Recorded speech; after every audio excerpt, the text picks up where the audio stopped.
direct de la Cité des Sciences et de l'Industrie de Paris, dans le cadre de cette journée consacrée à la mise en œuvre de la démarche prospective. Il était intéressant, et c'est l'objet de cette table ronde, de faire un peu connaissance des formateurs extérieurs qui ont accepté de donner un peu de leur temps pour parler aux acteurs de cette démarche prospective, de leur donner des conseils, de les rendre sensibles à certaines problématiques, et puis de voir aussi leur feedback après cette matinée de travail, d'avoir un petit peu leurs impressions, puisque cette matinée est maintenant terminée et que nous sommes partis pour une nouvelle après-midi de travail, mais dans d'autres perspectives.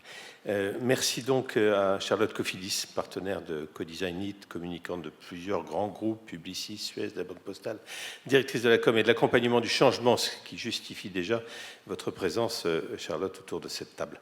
Éric Lambert également nous a rejoint, ex-directeur général adjoint de Babola, manager de transformation. Vous nous expliquerez d'ailleurs ce qu'est exactement le manager de transformation. Merci donc déjà de votre présence autour de cette table. Merci d'avoir participé et animé cette matinée en compagnie de deux autres animateurs qui, hélas, pour des raisons d'emploi du temps, n'ont pas pu nous rejoindre. Mais vous êtes là et c'est l'essentiel. Expliquez-nous un tout petit peu les raisons qui font que vous avez accepté l'un comme l'autre de participer à cet échange. Est-ce que c'est la suite d'échanges que vous avez l'habitude de mener, justement, de mise en commun de choses pour que justement le monde évolue d'une certaine manière, la société évolue, certaines communautés puissent évoluer, puissent tirer parti des bénéfices que vous avez vous-même engrangés lors de certaines phases du même type. Je vous donne la parole peut-être, Charlotte, en premier. Avec plaisir, merci. Alors, moi, ce que j'avais envie d'apporter ce matin, c'est la petite pichenette, l'éventuelle étincelle qui dit « et si j'autorisais à faire un pas de côté, et si en tant que communicant, je sortais des sentiers battus, et j'osais aller en dehors des périmètres classiques qu'on attend de ma fonction ». C'est très codifié dans les organisations et c'est vraiment pas une évidence d'oser aller sur des périmètres qui ne sont pas les siens, faire du transverse et communiquer sur une démarche d'innovation, c'est par principe travailler en réseau et plus en silo. Et donc l'envie que j'avais ce matin, c'était de partager mon expérience, des difficultés, de ce qui a bien fonctionné sur un cas dans mon parcours qui illustrait particulièrement ce travail en réseau et cette bataille pour ne plus travailler en silo parfois. Mais on peut dire également que vous rendez quelque chose dont vous avez déjà bénéficié lors de ce type de démarche ? Alors non, je ne dirais pas que je rends quelque chose parce que ce type de démarche que le secrétariat général de l'enseignement catholique met en place, elle n'est pas très fréquente. Moi, je ne connais pas énormément d'organisations qui mettent autant d'énergie et autant qui mettent en place un dispositif aussi large, en fait, pour embarquer toutes les équipes de cette manière-là. Non, c'est plus se dire... moi, je m'adressais ce matin à des communicants. Donc, c'est plutôt de parler de fonction à fonction, en fait, d'expérience à expérience, pour leur permettre de chausser une paire de lunettes et de regarder le paysage avec une paire de verres d'une couleur un petit peu différente et de sortir des sentiers battus. Vous parleriez d'ailleurs, s'agissant de ce type de démarche, d'une remise en cause volontaire, d'une prise de risque, d'une mise en danger qui ne peut être que productif au bout du compte. Je parlerais d'audace plutôt que de mise en danger. Ce serait intéressant de regarder la différence de synonymes qu'on a sur l'audace. Mais je parlerais d'audace plutôt que de mise en danger parce qu'en fait, le pas de côté et la façon de faire, si je reviens sur le sujet des communicants, mais d'une manière générale sur la démarche prospective, c'est une démarche extrêmement audacieuse parce que c'est confortable de rester dans la zone qui est connue. Dès qu'il s'agit de passer au-delà, il y a tous les sujets de peur, de crainte qui arrivent, d'incertitude, bien sûr. C'est pour ça que je parlais de danger, d'ailleurs, parce que c'est perçu comme tel, souvent. Il peut y avoir effectivement une réaction émotionnelle et même intellectuelle sur le sujet.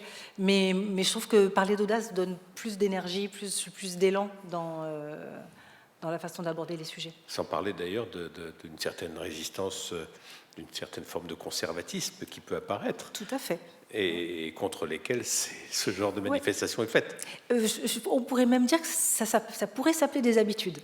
Et on le voit très facilement quand on réfléchit à des sujets dans une démarche prospective ou d'innovation, quand on réfléchit avec les mêmes pensées qui ont créé le problème, c'est la même mécanique, on sortira rien de nouveau. Donc ça, c'est compliqué à gérer, effectivement. Éric Lambert, je disais en quelques mots pour vous présenter, manager de transformation. Est-ce que vous pouvez développer un tout petit peu? Oui, je ne vais pas prendre beaucoup de temps. J'ai fait une très très belle école qui s'appelle Renault. J'ai appris pendant 15 ans mon métier d'industriel et de manager, mais aussi j'ai eu énormément de challenges à relever avec les équipes. Ça m'a donné l'amour des transformations. Transformation structurante, c'est quelque chose qui est extrêmement challengeant, qui parfois est poussé par les événements et parfois induit par le management. Une volonté d'être à la page.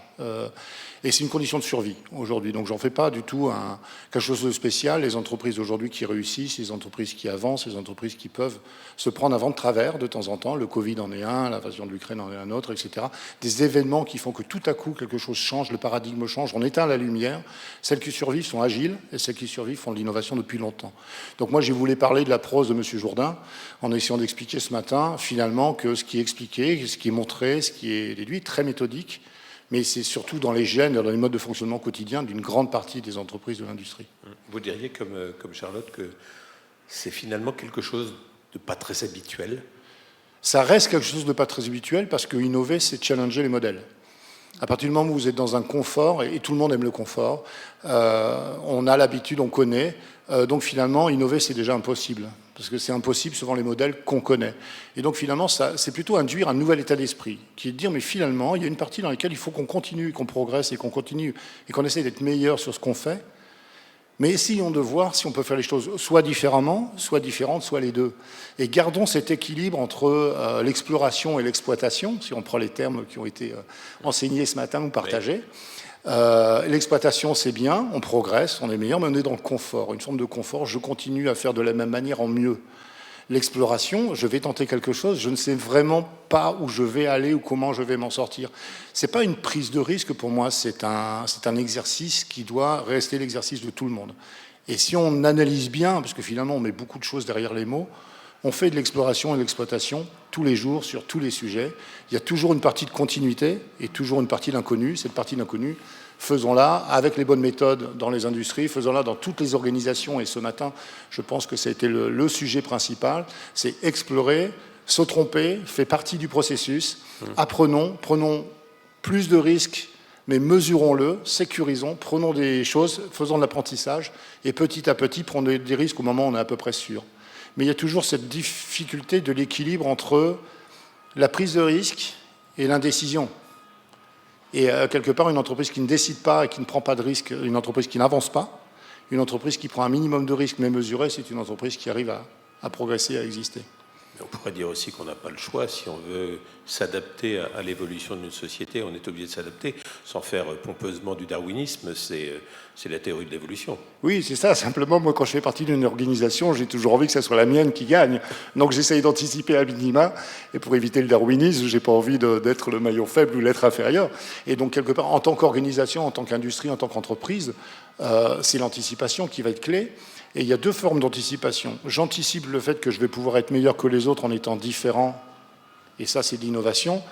Et une forme d'agilité d'innovation, c'est j'anticipe le fait qu'il va me falloir être agile le jour où un événement m'arrive qui n'était pas prévisible, comme on a pu vivre ces dernières années. Et là, c'est quelque chose que les entreprises sont en train de ressentir, et c'est pour ça qu'on les voit petit à petit se recentrer sur leur cœur de métier de plus en plus. Je vais être bon là où je suis bon, et je veux m'entourer des meilleurs, et je m'entourerai d'autres personnes si je vais dans une autre direction, c'est pas grave. C'était d'ailleurs très, très surprenant pour l'animateur de table ronde que je suis d'entendre ce matin certains de mes interlocuteurs ou interlocutrices me dire que la période du Covid avait été une période bénéfique pour eux. La meilleure période pour innover, c'est celle où il y a des solutions ou des problèmes à résoudre. Là, pour le coup, les problèmes sont venus à nous en une seule fois. J'étais chez Babolat à l'époque du Covid, on a éteint la lumière. Plus de sport, plus de transport maritime, plus de commerce, plus rien. On a éteint la lumière. Tout ce que vous aviez projeté, bien planifié, est tombé à zéro avec une incertitude infinie sur la suite. Il faut avoir la foi, se dire ça va redémarrer, mais il faut être persuadé que ça va démarrer autrement et se préparer. Non, on était juste en train de me signaler qu'il fallait que je me mette un petit peu plus face à la caméra, parce que sinon je suis tellement captivé par ce que vous êtes en train de me dire que je n'offre qu'un profil qui est peut-être pas le meilleur. Votre meilleur profil. Ça, Oui, il est juste le vous cas. êtes bien une communicante. Vous en dites quoi d'ailleurs, vous, Charlotte, de cette adaptation permanente à l'état de la société? C'est un vrai boulot, effectivement, de savoir appréhender ces choses-là quand elles sont dans l'air et de réussir à conseiller des gens sur la façon dont ils vont devoir faire face à ces nouvelles données, d'une certaine manière. Oui, c'est fondamentalement compliqué et en même temps, moi j'ai envie de parler d'intuition aussi et de lâcher un petit peu la gestion de projet, la planification, Oui. parce qu'il y a, alors je fais juste un parallèle par rapport à ce que vous disiez juste avant avec Eric sur l'histoire du Covid, sur le passage du Covid, il y a rarement eu autant de changements de vie professionnelle, avec un boost d'entrepreneurs, de changement de métier, de changement, alors avec du négatif et du positif évidemment, mais il y a vraiment eu une rupture et une prise de conscience de finalement c'est pas ça que j'ai envie de vivre. Donc je pense que ces moments de rupture, si dans une organisation on les attend et on ne change pas avant qu'ils arrivent, c'est plus douloureux et c'est plus coûteux pour l'organisation, parce qu'il faut faire bouger tout le monde de manière très rapide dans un inconfort, avec plutôt une énergie de peur, de manque. Et là, la manière, si on anticipe et qu'on le prépare comme c'est préparé là, quand tout va bien, c'est tellement plus porteur et tellement plus bénéfique. Et en même temps, c'est que quand on est confronté à quelque chose de super inconfortable, que parfois on a l'énergie de bouger plus vite et plus fort. Donc je crois qu'il y a un mix des deux, et que ce qui est compliqué, c'est en tant que dirigeant ou en tant que même personne pour soi, avoir de temps en temps la capacité à sortir un petit peu la tête et avoir du discernement et monter d'un cran pour se dire tiens, il se passe quoi. Dans l'exercice que vous avez fait ce matin, en gros, qu'est-ce que vous êtes venu leur apporter? Quelles étaient les priorités dans les messages que vous avez voulu faire passer aux personnes que vous avez, et elles ont été nombreuses, que vous avez eues en face de vous? Monsieur Lambert. Oui, alors très simplement, tout à l'heure on évoquait, je n'étais plus sur la notion d'échange et transmission. Ce que j'ai essayé de transmettre, c'est le fait que les outils, que la méthode, etc., c'est la vie. Et donc, quelque part, il n'y a rien qui soit spécifique à l'assistance qui était là, le monde industriel, le monde, etc., ou la vie privée, comme le disait tout à l'heure Charlotte. Et en parallèle de ça, j'étais très à l'écoute, parce que j'étais très curieux, c'est ma nature, mais j'avais envie de découvrir finalement comment d'autres organisations qui ont leur langage, leur propre code, leurs propres habitudes, pouvaient appréhender finalement les mêmes outils, parce qu'ils sont quasi universels, ils fonctionnent tout le temps. Et l'intelligence n'est pas dans l'outil, l'intelligence c'est dans la façon de l'utiliser. Et donc finalement, la façon dont les gens qui étaient avec nous aujourd'hui, ce matin, découvraient entre guillemets un certain nombre de concepts et pouvaient les aborder. J'étais impressionné. Vraiment impressionné ce matin par d'abord un niveau de travail collaboratif d'un niveau que j'ai rarement vu, une vraie volonté, alors certainement liée aux organisations, mais c'était assez admirable, cette volonté, cette écoute, qu'on ne trouve pas toujours dans toutes les organisations, je vous avoue, cette volonté d'échanger, de co-construire, j'ai trouvé ça assez admirable, et c'est les fondamentaux de l'innovation. C'est les fondamentaux de l'intelligence collective, et ce matin, je pense que j'ai encore une fois de plus pris plus de leçons que j'en ai donné. Et ça, c'est votre ressenti. Ouais. Qu'est-ce que vous êtes venu, vous? Moi, je suis venu simplement leur illustrer. Enfin, c'était un peu la volonté qu'on avait, c'était illustrer le fait qu'à travers les outils qui leur étaient présentés, à travers ce qui a été le mécanisme ou le dispositif qui était mis en place, finalement, n'était pas si différent, était même quasiment analogue à celui qu'on pouvait vivre. Et je pense qu'il était extrêmement important de partager le fait qu'il y a l'exploration et donc l'incertitude. Et l'incertitude, c'est pas grave. Il y a la certitude, le confort, c'est pas mal non plus. Et qu'on passe son temps à naviguer entre les deux, quel que soit le sujet, et que ça, c'est la vie, c'est le quotidien. Et que, quelque part, suivant les organisations, suivant les entreprises que j'ai pu croiser, on est plus du côté exploitation, naturellement, plus du côté exploration. Quand vous animez ou vous dirigez une start-up, vous êtes dans l'exploration par nature. Et quelque part, c'est entre deux, cette capacité à osciller entre les deux, à faire bien et à faire mieux les choses qu'on fait bien, mais préparer des choses, tester des choses et oser des choses, c'est quelque chose qui a, pour moi, une vraie garantie d'avenir. Même question, Charlotte. vous êtes venu apporter quoi? Le message que Le message vous êtes essentiel. venu arriver, que vous aviez dans l'esprit avec l'idée que vous faisiez de la matinée, c'était quoi à 8h du matin? Alors, il y en avait deux, peut-être trois. Le premier, c'est arrêtons la compulsion vers l'objectif. Oui. C'était un des exercices du Marshmallow Challenge qu'on a eu ce matin, et c'était vraiment chouette de voir qu'en fait, si on commence à tout planifier, on ne teste rien et on ne réussit pas la demande, l'objectif qui est proposé. Donc c'était, voilà, on arrête de réfléchir, on fait. C'est un peu caricatural quand je dis ça, évidemment, mais bref. Oui, on a compris.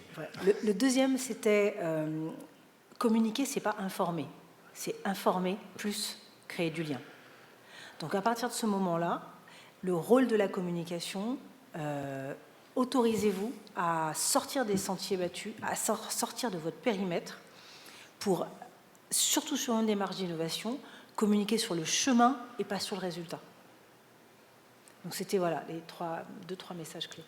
Quand M. Lambert dit l'incertitude, c'est pas grave, vous êtes d'accord? Oui, c'est pas toujours simple à vivre, je suis d'accord aussi.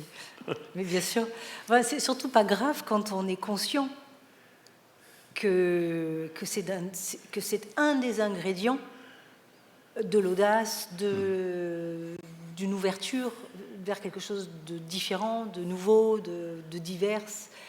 C'est compliqué quand on la regarde par rapport à notre zone de confort dans le fait que ça change nos habitudes. Là, ça commence à devenir crispant. Et Éric Lambert, quand Charlotte dit ne faut pas se concentrer sur l'objectif, vous êtes d'accord aussi? Ça veut dire quoi? Ça veut dire, dire qu'on risque de passer à côté? Il va être moyennement d'accord. Oui. on va essayer de mitiger tout ça. Ouais. C'est une table ronde, donc il y a nécessairement un échange. Oui, mais bien sûr, mais c'est fait pour. En fait, il y a deux choses. Et surtout de plus en plus. On va de plus en plus vite, les événements arrivent de plus en plus vite et l'incertitude est de plus en plus grande. Planifier à 5 ans, arrêtez, soyons sérieux, vous n'y arriverez pas. De toute façon, le premier événement, vous allez vous écrouler. Combien j'ai vu de dirigeants, et moi-même, fabriquer des plans à 2-3 ans qui se sont écroulés au bout de 3 mois, etc. Il faut avoir une trajectoire. Pour des raisons que vous n'aviez pas du tout imaginées. Parce qu'on a échoué ou parce qu'un événement est arrivé. Effectivement, il y a deux types d'incertitudes. Il y a celle qui est un peu à votre main.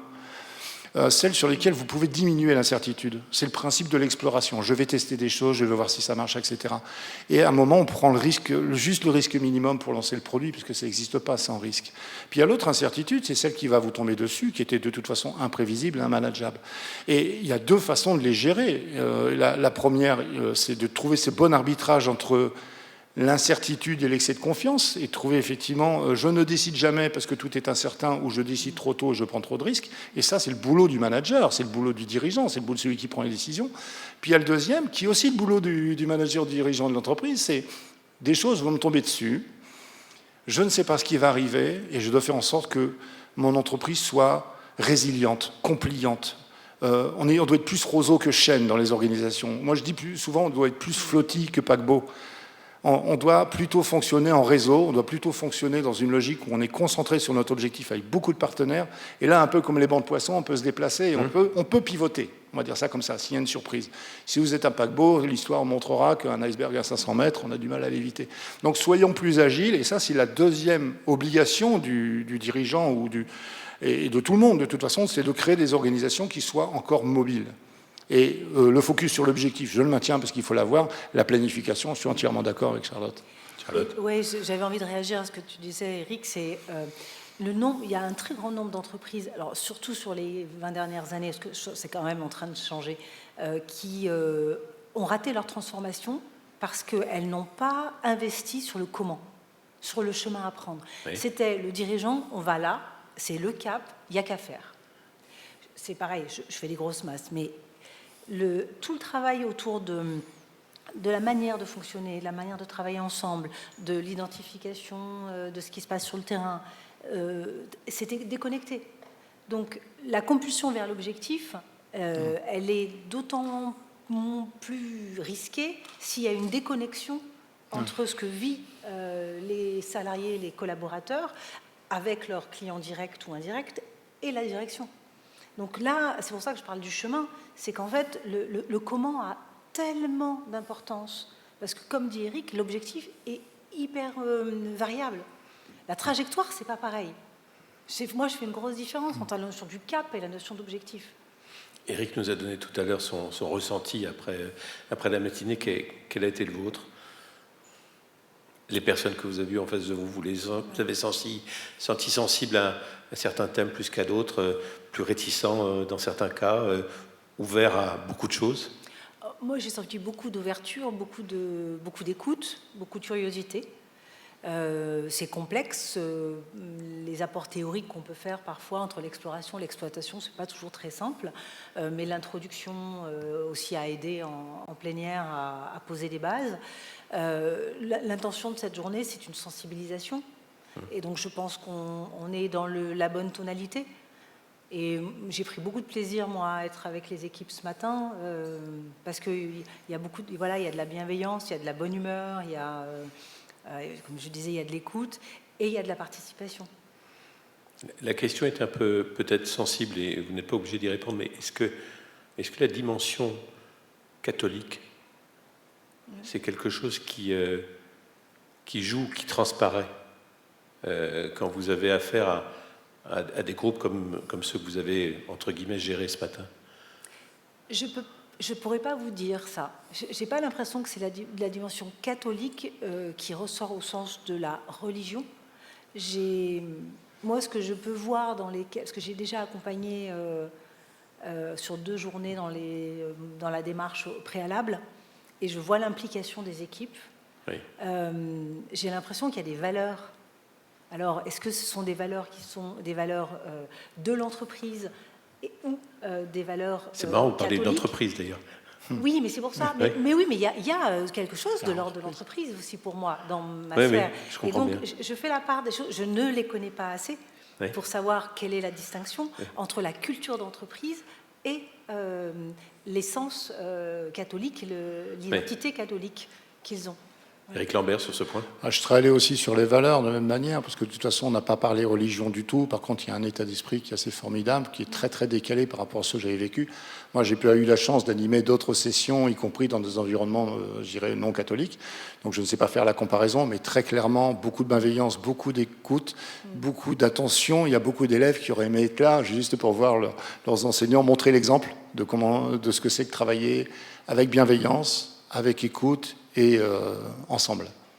Merci à vous deux d'avoir participé à cette table ronde. Merci. Je vous retrouve je ne sais pas, dans combien de temps ce sera l'aventure dans 5 minutes, me dit-on, pour une dernière table ronde. Nous la consacrerons au voyage apprenant. C'est tout un programme. On voyage, on apprend. Formidable. À tout à l'heure. Merci à vous. Merci.